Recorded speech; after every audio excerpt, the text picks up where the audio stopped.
Good pop. Go. Tell what episode it is. Episode 22. Excited? Yeah, I'm All right, so what's good, guys? Welcome to episode 22 of the Through It All podcast. And just the idea behind each episode is to uncover one's true story and just have honest conversations about kind of just overcoming the difficulties of life. So today we have a very special guest, Maria Sartin. As I found out earlier, I was pronouncing it wrong the whole time, I guess. So Maria, you are from Hamilton, New Zealand, and attended Hamilton Girls High School. Second year here at Concordia. And currently majoring in international business, where we have one class, Business 261. Very difficult class, by the way. So if you're hearing that, it's tough. So you're on the track and field team, running the 400-meter hurdles, and then you told me you were ranked number one in the hurdles, 400-meter hurdles, under 20 for New Zealand. Yeah. How was that? So 400 hurdles is kind of like a new event for me. And I struggled with it when I first started. So it's just cool, seeing me progress and what I'm going to do in the future. That's so sick. So you're from New Zealand. What was it like coming into a new country? I mean, because had you been here before? Yeah, I've been to America. My dad's actually from Texas. Okay. So yeah, I've been here and visited family a couple of times and been here for sport. But I guess it was always my dream coming to America for college and being able to compete with all these great athletes and getting better. But it was really cool. I love travel, so I didn't really miss home at first. Don't tell my parents. Yeah, but I'm just still super pumped to be here and living in the moment. And I love it. Yeah. I love it. I love that, living in the moment. Is that something you strive to do? Yeah, I guess if you're not living in the moment, are you really living? Wow. Deep point for the podcast. Love to hear it. That's something that's funny, because that's something that it's so hard for me, especially at a lot of times, to really focus in on the now, because I'm always thinking about past things, okay, how could it be changed in the past or the future? It's just well, all I have is right now, and I got to be here. So how do you focus on what's happening right now, even when your mind's distracted on other things that are going on? I think that's something that I did struggle with when I was younger, and I still sometimes do struggle with it. But what I like to do is just think, I'm going to give my best in this moment. I'm going to do my best, and that's all I can do. And that really helps me just zone in what I'm doing and look for the positives and look for what I can be doing in that moment. I love that. That's great. Now, when you came over from New Zealand, obviously, you've been here for a year and a half now. Have you tried In-N-Out, Chick-fil-A, all those places? Oh, yeah. I have to ask. So the first thing that I did when I got here was my roommate picked me up and she took me straight to In-N-Out. Okay. And I'm a big foodie person, so I've tried Chick-fil-A, what else do you guys? Blaze Pizza. Blaze is excellent. Wahoo's Tacos, that's another good one. Nice. Any place around here, you name it, I've been there. Except for Costco. Yeah, except for Costco. I need to get a membership card. That's okay. That's my excuse. You have to try so I'm going to tell you the exact numbers. Pizza, hot dog, and a drink, $3.76. Okay. That's the price. I'm going to be there. You have to. It's actually an incredible deal. So, yeah. But moving on from Costco, what would you say is something about you that you are proud of? It doesn't have to be an award necessarily. It could be something that, I persevered through this time, or I can trust my work ethic and at my lowest, something like that. I guess it's just my drive and my ability to look into the future and be okay, this is the moment that I'm in. It's only temporary. There's so much more that I'm going to do, and then just really zoning in on that path and focusing on the positives as well. That's what I'm proud of. And how did you kind of develop that mindset? I guess just through my experiences, growing up playing sport, I had a lot of injury, and I got really down sometimes. Like I was out for 6 months. I remember I missed a whole field hockey season, and that was like a big thing. And I kind of just had to learn to, like, even though I was in the present moment, also look to the future and see like there's more than just the suffering in the moment. Right, because you played field hockey until you were 6? So when you were 6. Yeah, Sorry, when I was not until 6, you were 6. I started and I stopped playing like end of high school. Wow. And what can you take from field hockey that is still applicable in your life today?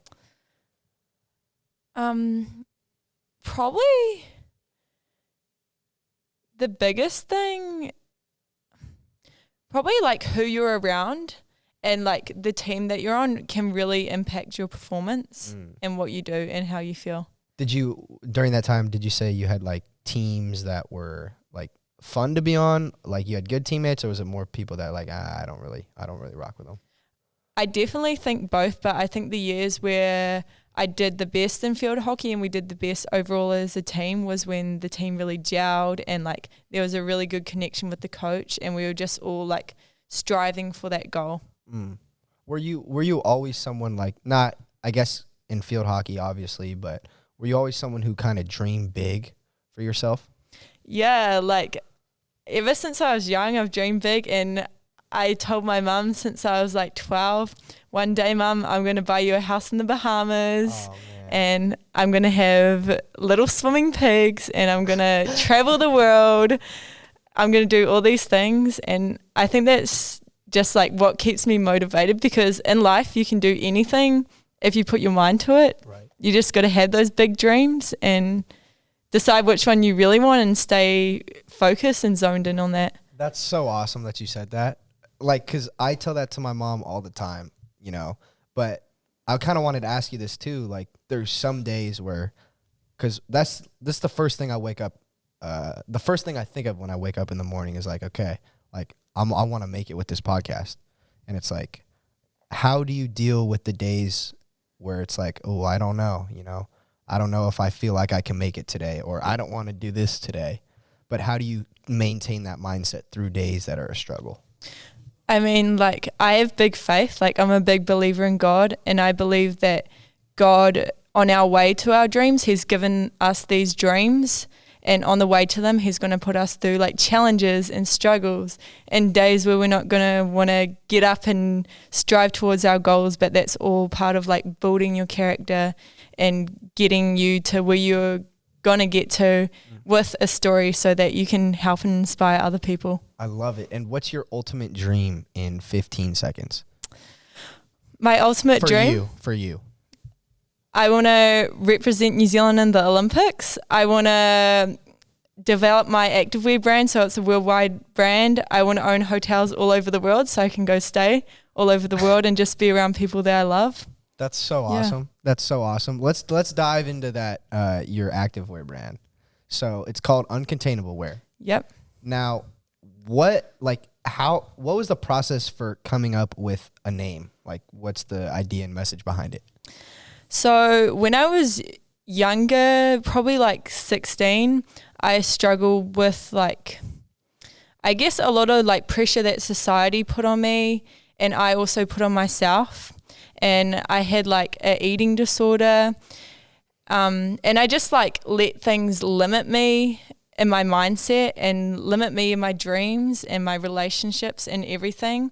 And so I wanted to start an activewear brand that could not only be like a cool, like stylish brand, but also one that could empower people to become uncontained of the limits that society and themselves put on themselves. That's so cool. And when did you start like the Uncontainable Wear brand? Like, when was the first day, like, boom, you shipped an order or something like that? So last year during COVID, I finished school and I was working and I had like a little bit more time, and I thought, well, I might as well like use this time to do something productive. Yeah. So I sat down probably in like April last year and just came up with ideas, and I got my first shipment in August last year. That's so cool. Now, like, because for me, I remember the process of like trying to figure out a name. Like, I wasn't sure what to do, and then I literally wrote 100 names down on a piece of paper. Like, some of them were absolutely terrible, And then others were like, okay, I could work with this one. And then you narrowed it down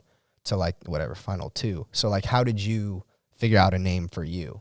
Yeah, I kind of just did the same thing. Like I grabbed a book and I just like scribbled on the pages, like not even in a line, just like everywhere random names. Right. And I kind of just asked people or like what name sounds the best? What do you like the best? And like what name has the best message? And yeah, that's how I decided for Uncontainable. That's really cool. Like what were some other names that like could have been, or like that was the top 2 or top 3? Oh my gosh, I cannot even remember, and I don't even know if I want to remember. That's all good. That's all good. I definitely had a bunch on there that I was like, oh man, I can't use this, but I still had to put it down. I just wanted to hit that 100 Do you remember any of yours? Yeah, so it's funny because I really wanted, it came down to 2. So one I always envisioned it would be is the deep end. That's what I wanted it to be. And then Through It All was one that I sent to all my friends, and only one person said they liked the deep end over Through It All. And then I was like, you know what? I just got to roll with it because no one else was rocking with the deep end. So I was like, okay, we're going Through It All. Hey, everyone vibes with the Through It All. So that's true. I appreciate that. But yeah, it's kind of cool, you know, to see like things play out. It's weird. It was a thought, you know, same thing with your Uncontainable, where like you took the time, you know, to think, okay, how can I use this time in COVID to like do something? And it literally starts as nothing. Like it's just a thought, a vision you have for yourself. And then boom, now you see people walking around school wearing it. Yeah. Talk about that feeling for you. Oh, I mean, like I had my activewear brand in New Zealand for like a year. I only just released it in the US. So I like got to see pictures of it on people, and like people talked about it to me. But now that I've got it in the US, like actually seeing people wear it around, I'm like, oh my gosh, this is my brand. Like this is so cool. That's so sick. Now, like how long is the process for shipping orders? Like how does that whole thing work? About a month. So like you place your order, the manufacturer puts it all together and in about like 3 weeks, and then it takes like a week to 2 weeks to ship. Okay, so you don't hold any inventory? I do. Oh, you do? Yeah, at the moment it's just smaller orders, so I just keep it in my dorm, and at home I keep it in my old room with my sister. Nice. Yeah. Now, how do you come up with like designs for like, I don't know, just the logo and stuff? How did that come to fruition? It's just like playing around with things. Like I use the app Canva. I don't know if you've used it before, like you can design so many things on there. Oh, really nice. Yeah. I think honestly that's a good idea. I might have to switch over to that. Yeah. I was using another one, but that's really cool. Hey, it's free as well. It's free. We like free over here. We like free. What is the biggest thing that you've taken away from starting a clothing brand and having to deal with like people, orders, returns, all that stuff? I guess I got the appreciation for like what owning a business is actually like. Like when you do it by yourself, you have to do everything. You have to do the marketing, you have to do the ordering, you have to do the designing, you have to do the selling. Right. You have to do everything, and like go business people. Yeah. Like especially if they do it by themselves. Right. That's a big thing, the marketing stuff. How do you promote, like what do you promote on Instagram, Facebook? Like how do you do all that stuff? Yeah, just Instagram mainly. I did a little bit of Facebook, but I'm mainly Instagram. Is it like ads, or is it just like post with your specific account for Uncontainable wear? So yeah, I post on my account. Follow it, by the way. I 100% will. Uncontainable.wear. Okay, we'll have that. Colin's nice behind the edits, so we'll have that popped up in there. And yeah, for Instagram, you can promote posts. I do promote them sometimes, but usually it's just like I get people to wear my gear, and then like their followers will like follow my account. That's so sick. For the thumbnail on the YouTube video, I'm gonna put Through It All Podcast times Uncontainable wear, the X or whatever it is. Sounds perfect. There we go. All right, and then talk about like how you made the website. Is it off of Shopify? Yeah, is that what you did? Shopify. So Shopify is so easy. It's $30 a month, and they already have like templates. So you just need to like insert your photos, move stuff around, add in your text, and like the inventory systems are so good. The financials, it literally like already does your reports and stuff for you. So it's a good $30 a month deal. That's clutch. I've been talking to some people about it. I'm gonna get on that soon. Yeah, you should get some Through It All merch. I am. I actually was on the phone today with a shout out Fern. Fern, when you watch this, we were talking and we're getting some shirts, so I'm gonna make the call tomorrow. That's cool. Yeah. So. I'll buy one. Thank you. I'm a supporter. Thank you. Likewise. So starting your brand, there's a lot that comes with it. What is the biggest setback that you encountered? I think just with suppliers, like it takes so long to get a good supplier. And like sometimes they send you the wrong orders. They like send you products that you didn't think you'd be getting, like different quality. And just like communicating with them and like, I mean, you're like investing your money into it. So if things go wrong, you're like, that's my money. Like, yeah. So did it take you a while to find like a good manufacturer for them? Yeah, I've gone through like probably 6 different people, and I've finally found one that's like reliable and really high quality. Okay, nice. Do you try it on before, like to figure out like the material and stuff, like with your first order? Did you try it on or get like a sample leggings to see if they like felt right, fit right, all that stuff? Yeah, so I buy samples usually before I order. Okay. And like that's the best thing ever, like getting all of them, trying them on, like getting other people to try them on. It's heaps of fun. That's sweet. Now, so you sent me this on text and I was like, it was incredible. You said you have died and came back to life. Yeah. How? So okay. So when I was 16, I had my wisdom teeth taken out, and you'd think it would be just like a easy appointment, like you go in, you get them taken out. But I was put under what were the drugs? It was penicillin and augmentin, and I didn't know I was allergic to them. So all I remember is literally like, because I was like put under, I was asleep already. I just remember seeing like this like radiant light all around me, and then everything just went black. And then so they revived me. They like pumped adrenaline into me and stuff. And I didn't know this, and I woke up, and this operation is meant to take like an hour. And I was like to my mum, how long has it been, Mum? And she's like, it's been like 12 hours. We weren't sure if you were going to wake up. Oh my gosh. That's crazy. Yeah. That's insane. You were probably going into it thinking, oh, I'm just going to get my wisdom teeth. Yeah, I literally did. Like, I was like, okay, I'm going to like probably be a bit funny like on the drugs. You know how you see like wisdom teeth videos and stuff like that. And I was like, oh, I can't wait for my mum to film me and stuff. To rewatch the clips later, and then you found out you came back to life. Yep. That's actually like, obviously, like that's scary, very scary situation, but that's an incredible story. Yeah. Right there. So, wow. Great talking to you, Maria. I love what you're about with the brand and everything, and just the fact that you're like going for it, pursuing something you love. I think that's really cool, that you found that in your life. Thanks. So, well, you're doing the exact same thing, which is so cool. Trying, just taking it one day at a time. Yeah. But it's fun. It's kind of like a game. Yeah. Me, almost, just to keep going. So I'll always finish with this. What does Through It All mean to you?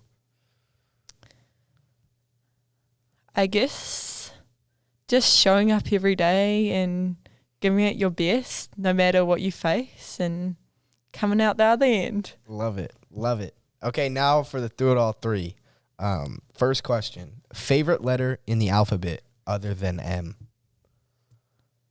X. Why? Because it's really random. Facts. And no one uses it. Facts. No, seriously. I'd probably say that's my favorite too. Okay. Now, what is your favorite thing about California? I love the beach. So probably the beach, and just how everything's outdoors.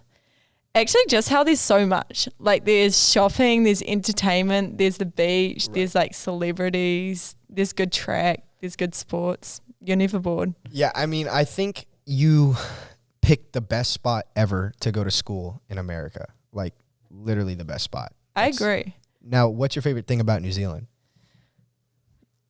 Probably just how natural it is, and like it's outdoorsy as well, like California. The the beaches. I love the beach, and I think like how genuine the people are also. Okay, nice. Now, let's assume everything is equal, like your home is in New Zealand, everyone's there, same thing in California. Where are you living? Probably California, because there's just so many more opportunities here. Like New Zealand is beautiful and it's peaceful and it's nice, but I think you can get more places if you live in California. Nice. Okay, and then last one I always finish with, what advice would you give to yourself at your lowest? Just like, this is a moment of your life. This is shaping who you are, and it's going to get better. Wonderful episode. Thank you, everyone. Okay, now if you could just say, hi, I'm Maria Sartin. This is episode 22 of the Through It All podcast. Hi, I'm Maria Sartin, and this is episode 22 of the podcast. 22.